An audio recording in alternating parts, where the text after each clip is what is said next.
두 나무꾼이 있었습니다. 서로는 친구지간이었는데 같은 산에 올라서 적당히 떨어져서 하루 종일 나무를 했습니다. 해가 져서 이제 나무를 비교해보니 많은 차이가 나는 거예요. 그래서 적은 양의 나무를 지기에 지고 산을 내려오는 이 한 청년이 곰곰이 생각했습니다. 나도 나름대로 열심히 일을 했는데 왜 저 친구보다 훨씬 적은 양의 나무를 했을까 고민을 하다가 답을 알아차렸다는 듯이 깨달았습니다. 다음 날 다시 그 친구와 같이 나무를 하러 산에 올라갔죠. 이번에는 나무를 많이 했던 그 친구를 따라서 50분간 열심히 나무를 패고 10분간 쉬고 또 50분간 열심히 일하고 10분 쉬고 이렇게 일을 했습니다. 그런데 그날도 해가 져서 나무를 비교해 보니까 역시 자기의 나무가 훨씬 적은 거예요. 하는 수 없이 친구에게 물었습니다.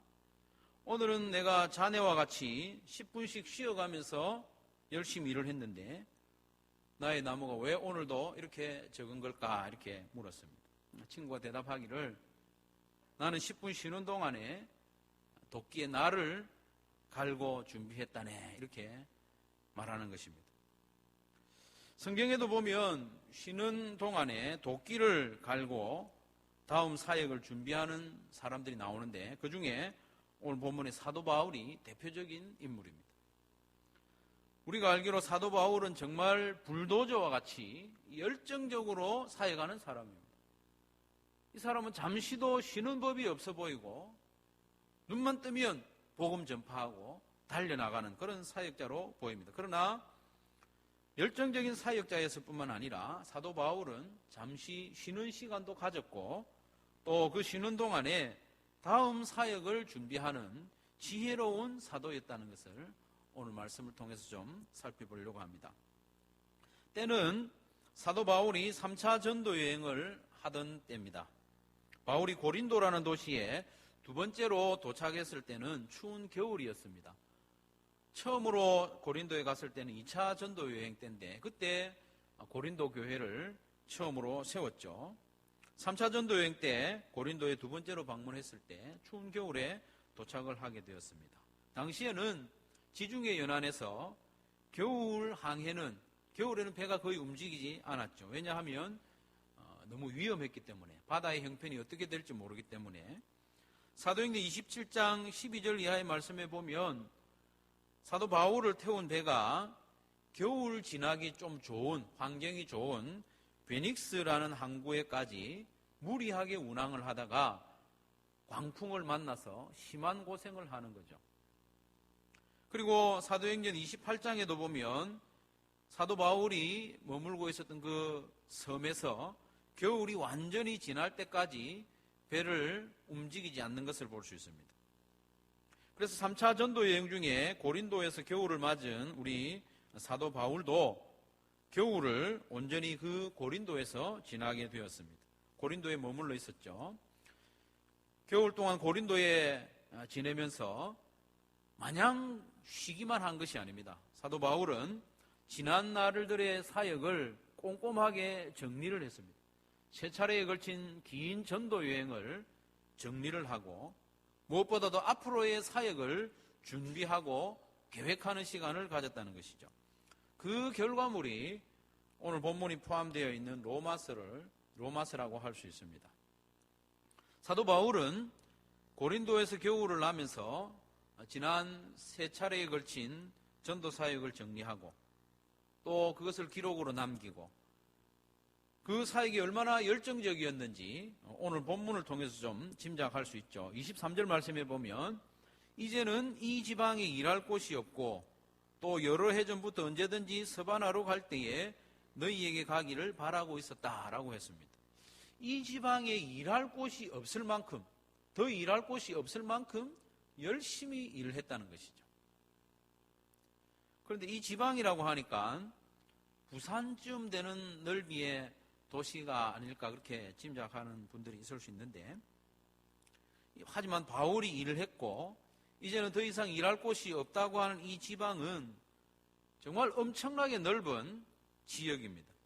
예루살렘으로부터 또 좀 더 넓게는 유다 지역과 그 위쪽에 있는 시리아와 또 위쪽에 있는 갈라디아, 현재의 터키, 그 넓은 터키 지역과 또 바다를 건너 그리스와 그 아래의 아가야 지역, 모든 지역을 다 포함하는 것이 이 지방이 일할 곳이 없다라고 했습니다. 그러니까 사도 바울이 지금까지 얼마나 열심히 복음을 전했을까 충분히 짐작할 수 있는 것이죠. 오늘 본문 바로 앞에 나오는 19절의 일부도 보시면 내가 예루살렘으로부터 두루 행하여 터키를 지나 마게도냐를 지나 일루리곤까지 그리스도의 복음을 편만하게 전하였노라 라고 하고 있습니다. 일루리곤은 마게도냐보다 훨씬 더 위쪽에 있는 서북 쪽에 있는 지역을 가리키는 것이죠. 당시에는 교통이 발달해 있지 않았기 때문에 바울은 복음을 전하는 전도 여행 때 걸어서 때로는 배를 타고 힘들게 복음을 전하러 다닌 거죠. 예루살렘, 시리아, 터키를 횡단하고 또 바다를 건너 마게도냐의 복음을 전하고 아래로 아가야 지역에까지 가서 복음을 전하고 나중에는 저 북쪽 일루리곤까지 복음을 전했는데 한 번만 간 게 아니고 여러 차례 반복해서 방문을 하고 복음을 전했다는 것이죠. 지난 2011년 4월경에 사도 바울이 전도 여행을 했던 그 터키 지역 일부를 제가 둘러볼 기회가 있었습니다. 버스를 타고요, 터키의 일부분을 이제 이동을 하는데 끝없이 밀밭이 펼쳐지는 거예요. 버스를 타고 아무리 달려가도 계속해서 밀밭이 그 높은 고원지대에 펼쳐지고 있는 것이죠. 그 먼 길을 버스를 타고 달려가면서 사도 바울이 2000년 전에 이 길을 걸어서 여러 차례 왕복하며 복음을 전했구나 그걸 생각을 하니까 마음이 먹먹해지는 거예요. 그리고 숙연해집니다. 버스를 타고 있던 모든 그 여행객들이 숙연한 마음으로 그 밀밭을 지나간 기억이 납니다. 사도 바울은 아마 예수님을 따라했던 것 같아요. 우리 예수님이 우리를 구원하기 위하여 하늘 보좌를 버리고 이 땅에 오셔서 십자가에 달려 돌아가신 그 예수님 따라서 사도 바울도 그 복음을 전하기 위해서라면 천리도 마다하지 않고 어디든지 달려가는 그런 열정적인 인생을 살았던 것입니다. 이 모든 지역을 단순히 방문하는 것으로 그친 게 아닙니다. 방문해서 좋은 식당 가서 음식 먹고 또 다른 지역으로 움직이는 그런 여행이 아니라 복음을 전했습니다. 복음을 전하는 통에 항상 핍박을 받았습니다. 특별히 유대인들을 통하여 많은 핍박을 받았는데 때로는 돌에 맞아서 거의 죽을 뻔하기까지 복음을 전하는 그런 전도 여행을 사도 바울은 평생 그렇게 살았던 것이죠. 이렇게 열심히 사역하던 바울이 고린도에 머무는 겨울 동안 좀 쉬면서 또다시 앞으로 어떤 사역을 할 것인지 계획을 하고 있는 거예요. 계획을. 겨울이 지나면 새해가 올 것인데 이 새해에는 내가 어떤 사역을 할 것인지 사도 바울이 계획을 합니다. 불도저와 같은 사도 바울이었지만 앞날을 내다보고 새해를 계획하는 것입니다. 계획하는 것이 믿음 없는 것이 아닙니다. 우리는 찬송을 부르면서 내일 일은 난 몰라요 하면서 그렇게 내일 일 계획 안 하는 것이 믿음이 있는 것이 아닙니다. 내일 일을 온전히 주님께 맡기지만 그래도 내가 하나님 앞에서 어떻게 살아갈 것인지 어떤 사역을 할 것인지 준비하고 계획하는 것이 믿음 있는 사람입니다. 사도 바울도 그랬을 뿐만 아니라 우리 하나님께서도 일하실 때 우발적으로 일하시지 않았습니다. 계획적으로. 천지를 창조하실 때에도 아무렇게나 하신 것이 아니고 6일 동안 순서에 따라서 첫째 날 창조한 것을 넷째 날 창조된 것이 다스리도록 하고 둘째 날 창조한 것을 다섯째 날 창조한 것이 다스리도록 하고 셋째 날 창조한 것을 여섯째 날 창조한 것이 다스리도록 하고 맨 마지막에 사람을 지으시고 모든 것을 다스리도록 이렇게 철저한 준비, 계획에 따라 천지를 창조하셨죠. 예수님을 이 땅에 보내실 때도 갑자기 보내신 것이 아니고 약속하시고 그것을 점점 구체화시키는 가운데 때가 참에 우리 예수님을 보내셨다. 말씀이 그렇게 우리에게 가르쳐주고 있지 않습니까? 성도 여러분, 사도 바울의 사역 계획도 그랬습니다. 이제 겨울을 지나고 날이 좀 따뜻해지면 이제 구제 헌금을 예루살렘에 전할 계획을 가지고 있습니다. 마게도냐와 아가야 지역의 성도들이 모아둔 구제 헌금을 예루살렘 교회에 전달하는 그 일을 하고 또 그 다음에는 스페인으로 갈 것인데 스페인으로 가기 전에 로마에 들러서 성도들에게 말씀을 가르치고 교제한 후에 로마 교회의 파송을 받아 스페인으로 가리라. 그런 구체적인 계획을 다 가지고 사역을 한 것이죠. 그것을 로마서라는 편지로 써서 보내지 않았습니까? 28절 말씀해 보니까 그러므로 내가 이 일, 구제 헌금 전달하는 일을 마치고 이 열매를 그들에게 확정한 후에 너희 로마 교회에 들렀다가 스바나로 가리라. 방금 말씀드렸다시피 2000년 전에는 교통이 발달해 있지 않습니다. 먼 여행을 할 수 없는 시대입니다. 로마의 군인이나 어떤 특별한 계층의 사람이 아니면 대부분의 사람들은 자기가 태어난 지역을 한 번도 벗어나 보지 않고 그냥 인생을 마치는 거예요. 그게 일반적인 인생입니다. 우리 예수님도 유대 지역을 또 그리고 갈릴리 지역을 거의 벗어나지 않은 그런 사역을 하셨지 않습니까? 그런 시대에 사도 바울은 얼마나 열정적으로 또 적극적으로 사역을 했는지 현대 사람들이 비행기를 타고 해외여행을 하는 것보다 더 빈번하게 여러 나라를 넘나들면서 열정적으로 복음을 전하는 사역을 했다는 것이죠. 사랑하는 성도 여러분, 이 겨울을 고린도에서 지나는 이 사도 바울의 모습을 보면서 지나온 사역들을 정리하고 또 다른 사역을 비전을 가지고 준비하는 이 사도 바울의 모습을 보면서 우리도 좀 도전받기를 원합니다. 겨울을 지나면서 새해를 준비하면서 사도 바울과 같은 그 열정과 또 준비된 계획이 우리 안에도 있기를 원합니다. 성도 여러분, 주님께서 우리에게 맡기시는 어떤 일들에 대해서 주저하고 있는 분은 없습니까? 주님께서 몸된 교회를 섬기라 이렇게 말씀하시는데 망설이는 분은 없습니까? 지금까지 내가 해보지 않은 일이기 때문에 망설이기도 하고 또 나는 재주가 없다 이렇게 생각해서 시간이 없다 말하기도 하고 나이가 많다, 몸이 약하다 이렇게 여러 가지 생각을 하면서 주저하는 분은 없습니까? 이 사도 바울의 모습을 우리가 좀 생각하기를 원합니다. 2016년을 곧 맞이할 것인데 2000년 전 이맘때, 이 이맘때 겨울에 고린도에서 새로운 사역을 준비하고 있는 이 사도 바울의 불같은 열정과 또 새해에 대한 계획이 우리 교회 성도들 안에도 다 있기를 주님의 이름으로 축원합니다.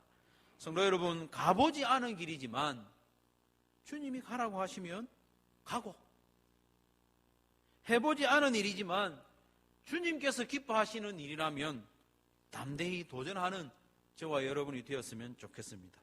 주님은 주님이 기뻐하시는 일을 하는 성도들을 가만 지켜보는 분이 아닙니다. 함께 하시고 도와주시는 줄로 믿으시기를 바랍니다. 2016년 여러분 어떤 계획을 가지고 있습니까? 계획을 가지고 시작해야 새해입니다. 아무런 계획 없이 덜컥 시작한다고 해서 그게 새해가 아니에요. 2016년 1월 1일은 하루가 몇 시간일까요? 그때도 역시 24시간입니다. 오늘도 24시간입니다. 다 같은 24시간이지만 새해에 대한 준비와 계획을 가지고 기대를 가지고 시작할 때 비로소 새해의 의미가 있는 것이죠. 계획을 세웁시다 이렇게 하니까 내 나이가 얼만데 이렇게 속으로 생각하는 분 있죠. 그럴수록 더 계획을 세워야 됩니다. 살아온 날보다 살아갈 날이 훨씬 적은 분일수록 더 계획을 세워야 됩니다. 더 촘촘하게 계획을 세워야 됩니다. 여러분, 이건희와 같은 재벌, 돈 많은 사람들만 재정 지출에 대한 계획을 세울까요? 세워야 하겠습니까? 아닙니다. 가진 돈 거의 다 쓰고 주머니에 몇 푼 안 남아 있을수록 그것을 어떻게 잘 사용할 수 있을지 계획을 세워야 되지 않겠습니까? 내 나이가 얼만데 하지 마시고 얼마 남지 않았을수록 더 구체적으로 더 촘촘하게 계획을 세우고 하나님이 2016년 살 수 있도록 해주시면 그 계획 가지고 살아가는 성도들이 되기를 바랍니다. 여러분, 어떤 계획을 세우고 있습니까? 그 일이 성취되었을 때 나만 기쁜 그런 계획 말고요. 세운 그 계획이 이루어졌을 때 내 이름만 높아지는 그런 계획 말고요. 그 일이 이루어졌을 때 주님이 기뻐하실 만한 계획, 주님이 칭찬하실 만한 그런 계획, 주님의 이름이 거룩히 여김을 받으시고 주님의 이름이 높아질 만한 그런 계획을 세우고 그것 붙잡고 새해를 시작하는 저와 여러분 되기를 바랍니다. 계획을 세울 때 내가 열심히 하면 이룰 수 있는 그 정도의 계획도 좋습니다. 하지만 전능하신 하나님의 자녀인 우리로서는 하나님이 안 도와주시면 절대로 이루지 못할 위대한 계획을 마음에 품고 한 해를 시작하시기를 바랍니다.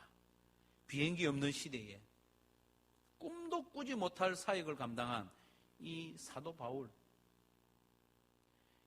유대를 벗어나서 수리아를 건너 갈라디아를 건너 부르기아와 아시아와 마게도냐와 아가야와 일루리곤에 이르기까지 내가 더 이상 일할 곳이 없다 라고 말할 만큼 세계를 누비며 복음을 전한 이 사도 바울의 원대한 도전, 일할 곳이 없으니 이제 로마도 가서 복음을 전하고 거기서 땅끝이라고 일컬어지는 스페인까지 복음을 전하리라, 그런 위대한 계획을 세운 이 사도 바울처럼 이 겨울에 우리도 하나님이 안 도와주시면 도무지 이룰 수 없는 그런 위대한 계획을 마음에 품고 새해를 시작하기를 원합니다.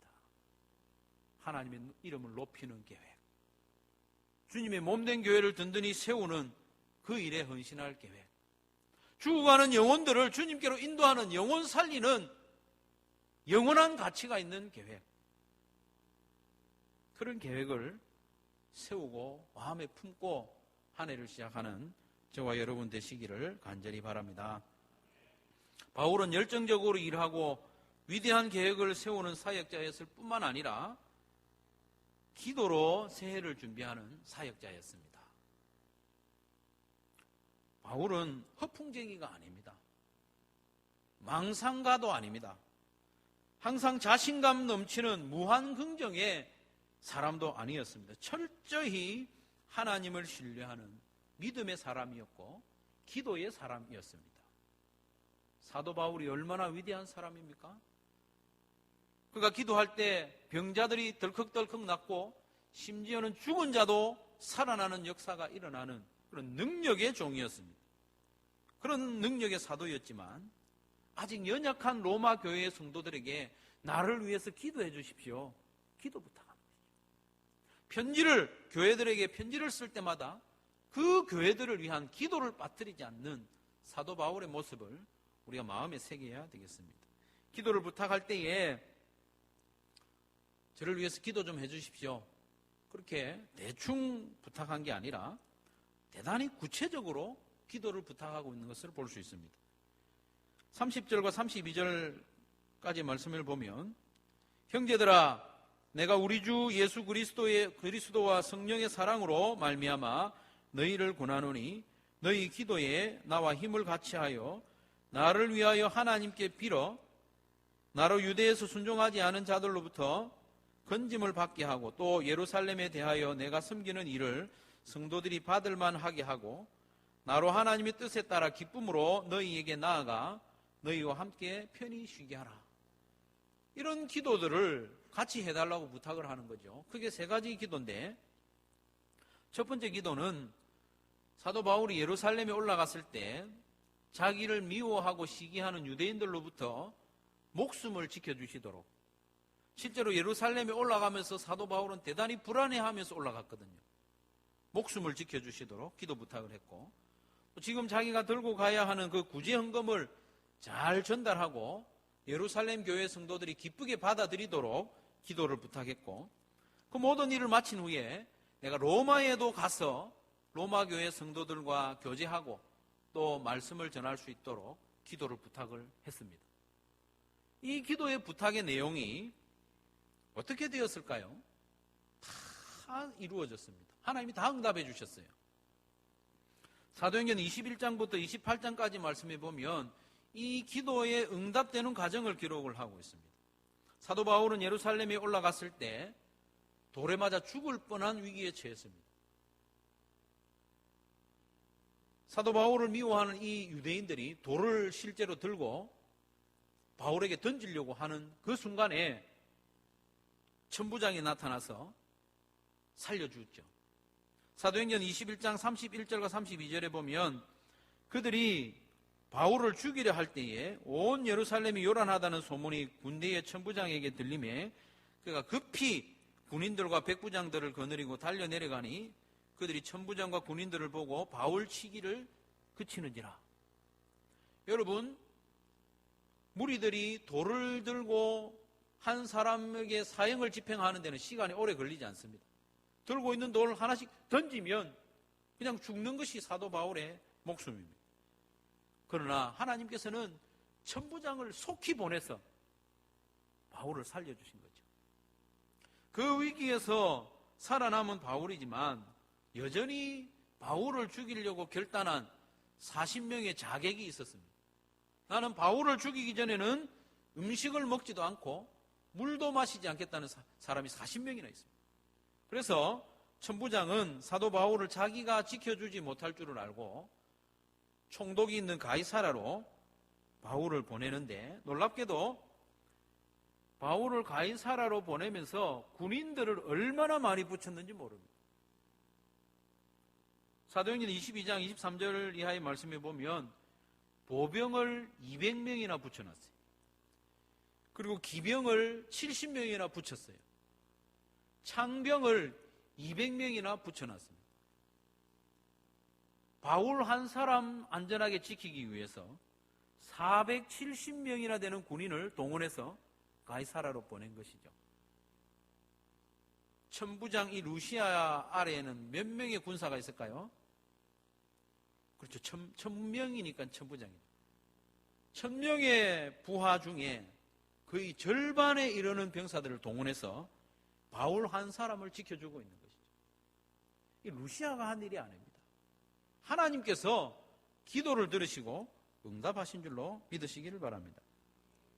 두 번째 기도에도 우리 하나님은 신실하게 응답하셨는데, 많은 구제 헌금을 고린도로부터 예루살렘까지 가져가는 것만 해도 대단히 위험하고 어려운 일입니다. 요즘 같으면 온라인으로 송금하겠죠. 이때는 송금이 안 됩니다. 모든 돈을 짊어지고 가야 됩니다. 부피도 얼마나 많았겠습니까? 그 먼 길을 안전하게 이 많은 돈을 가지고 이동했고, 또 실제로 예루살렘 성도들이 이 헌금을 기쁘게 받아들여 준 거예요. 예루살렘에 있는 성도들은 대부분 유대인이기 때문에 이방인들이 모아서 주는 이 구제 헌금을 기쁘게 받아들이지 않는 것이죠. 그걸 바울이 걱정을 했는데 기도한 대로 하나님께서 이 구제 헌금도 잘 전달되고 기쁘게 받아들이도록 역사해 주신 것이죠. 세 번째 기도에도 하나님은 응답하셨죠. 여러분 아시는 대로 사도 바울은 죄수의 신분으로 로마에 압송되었습니다. 기묘한 방법으로 로마에 가게 되었는데, 로마로 가는 동안에 수시로 군인들은 바울을 죽이려고 했어요. 거추장스럽고 또 이 사람이 도망갈 것 같기도 하고, 풍랑을 만났을 때 이 사람 지키지 못하면 자기들이 곤란을 당하니까 죽입시다. 백부장에게 이야기했는데 이 백부장은 끝까지 사도 바울을 지켜준 것이죠. 광풍을 만나 2주 동안 해를 보지 못하고 표류를 하는 동안에도 사도 바울을 지켜주셨고, 또 멜리데라는 섬에 겨우 상륙을 하게 되었는데, 이 멜리데라는 섬이 어디에 있는가 하면 바울이 지금 가야 하는 로마가 있는 이탈리아 반도의 딱 하단에 있는 거예요. 여러분, 보름 동안 풍랑에 휩쓸리다가 가려고 하는 거기에 여러분 배가 도착할 수 있겠습니까? 하나님의 인도하심이죠. 하나님의 인도하심. 로마로 올라가는 중에 앞비오 광장과 트레이스 타베르네까지 마중 나온 로마의 성도들을 통하여 사도 바울은 큰 위로를 받고 하나님께 감사했다고 사도행전 28장이 그렇게 고백을 하고 있습니다. 이미 하나님 앞에 기도한 대로 하나씩 응답되고 로마에 안전하게 도착하고 2년 동안 로마에 있으면서 누구든지 사도 바울을 방문할 수 있도록, 누구든지 와서 사도 바울과 교제하고 사도 바울로부터 하나님의 말씀을 배울 수 있도록 하나님이 길을 열어주신 것이 다 하나님의 기도 응답이라는 것이죠. 이처럼 사도 바울과 로마 교회의 성도들이 함께 기도한 내용들에 대해서 우리 하나님은 성실하게 응답하신 것을 볼 수 있습니다. 성도 여러분, 2016년 이제 나흘 앞으로 다가왔는데 원대하고 위대한 계획을 가지고 시작하시되 그보다 먼저 기도로 시작하는 저와 여러분 되기를 바랍니다. 기도에 헌신해야 됩니다. 2016년 새해를 맞이하면서 하나님의 나라와 주님의 교회를 위해서, 영혼 구원을 위해서 위대한 계획을 세우시고 기도로 시작하는 저와 여러분 꼭 되시기를 주님의 이름으로 축원합니다. 프랑스의 위대한 황제 나폴레옹이 여러 장군들과 함께 큰 어떤 섬을 점령한 일이 있습니다. 전쟁을 통해서 겨우 이 섬을 점령을 하고 서로 자축하며 파티를 하고 있었어요. 연회를 하고 있었죠. 여러 장군들과 함께 파티를 하고 있었는데 한 젊은 장교가 나폴레옹 앞으로 뚜벅뚜벅 걸어오는 것입니다. 걸어와서는 이렇게 이야기합니다. 나폴레옹이시여, 당신이 점령하신 이 섬은 저의 고향입니다. 저의 고향을 당신이 점령해 주셔서 감사합니다. 그런데 이 섬을 저에게 주십시오. 이렇게 이야기를 하는 거예요. 얼마나 힘들게 이 섬을 점령했는데 이제 섬을 점령하고 파티를 하고 있는 중에 이 젊은 장교가 이 섬을 나에게 주십시오. 요구를 한 거예요. 장군들은 기가 차기도 하고 이 젊은 장교에 대해서 대단히 불쾌했습니다. 그런데 나폴레옹은 종이를 가져오라는 거예요. 종이를 가져오니까 그 섬에 대한 소유권을 문서를 만들어 가지고 이 젊은 장교에게 주어버리는 거예요. 함께 있던 장군들이 얼마나 못마땅했겠습니까? 왜 이렇게 하십니까? 얼마나 힘들게 얻은 이 섬인데 이 젊은 장교의 부탁 한마디에 이 섬을 줘버립니까? 그러자 나폴레옹이 대답합니다. 그는 그의 요청에 육중함으로 나를 존중했다. 이 젊은 장교가 나에게 엄청나게 육중한 것을 요청함으로 황제인 나를 존중했다는 것입니다.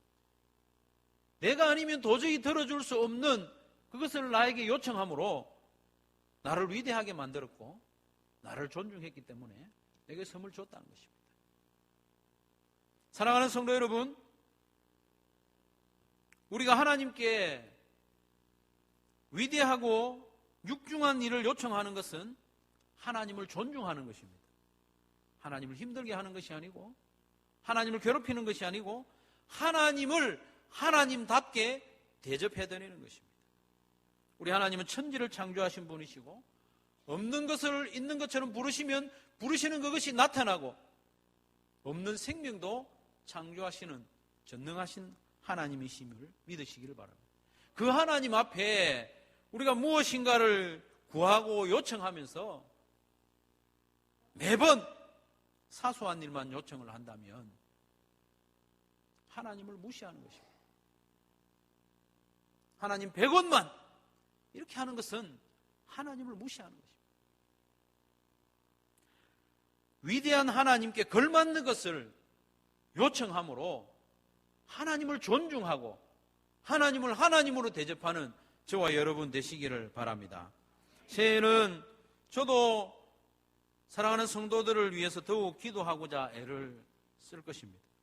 그런데 제가 기도하기를 바라는 바는 여러분들이 한 사람 한 사람이 하나님께 더욱 귀하게 쓰임받기를, 여러분 한 사람 한 사람이 주의 영광을 위하여, 교회를 위하여, 한 영혼을 구원하기 위하여 위대한 일을 계획하고 도전하는데 하나님이 저들을 도와주십시오.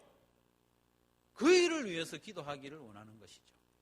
물론 제가 알고 있는 한 여러분들의 생계와 건강과 또 눈앞에 있는 여러 가지 어려운 문제들을 해결해 주시도록 기도할 것입니다만은, 제가 더욱 간절하게 기도하기를 원하는 것은 여러분들 마음속에 품고 있는 그 위대한 계획, 하나님의 영광을 위한 그 위대한 계획이 이루어지도록 하나님 저들을 도와주시도록 기도하기를 간절히 원하는 것입니다. 오늘은 12월 27일 올해의 마지막 주일입니다. 나흘만 지나면 새해 2016년이 시작될 것인데 여러분 마음을 한번 들여다보십시오. 어떤 계획이 있는지, 여러분 가지고 있는 수첩이나 어떤 다이어리에 여러분의 2016년에 대한 계획이 어떤 것이 있습니까? 며칠 남은 동안에도 새로운 해를 맞이하며 계획을 세우시기를 바랍니다. 열심히 노력해서 여러분이 달성할 수 있는 계획도 세우시고, 무엇보다도 하나님이 도와주셔야만 이룰 수 있는 위대한 계획을 세우시기를 바랍니다. 그것을 가지고 지금부터 기도하시기 바랍니다. 위대한 요청으로 하나님을 존중하는 저와 여러분 되기를 바랍니다. 그래서 2016년 한 해 동안에는 하나님의 도우심, 위대하신 도우심을 경험하는 저와 여러분이 되시고, 2016년 한 해 동안에는 우리 한소망교회가 하나님의 위대한 일을 이루어드리고 하나님을 영광스럽게 하는 우리 한소망교회가 되기를 주님의 이름으로 축원합니다.